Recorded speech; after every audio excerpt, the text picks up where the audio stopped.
for the Red Warriors. Timeout called by UST.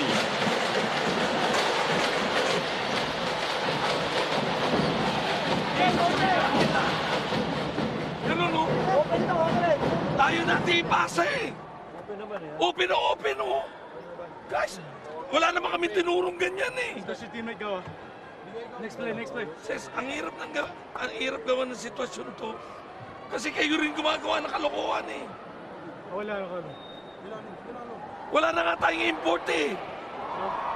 Lalaban naman tayo, kaya lang, kung gagawa tayo ng mga hindi na mawala sa atin. Lumaro tayo ng tama. Ganun lang kasimple yan. Meron namang game plan, ayaw niyong sundin.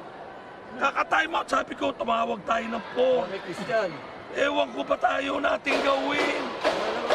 Kanina pa yan. 4. Bigay.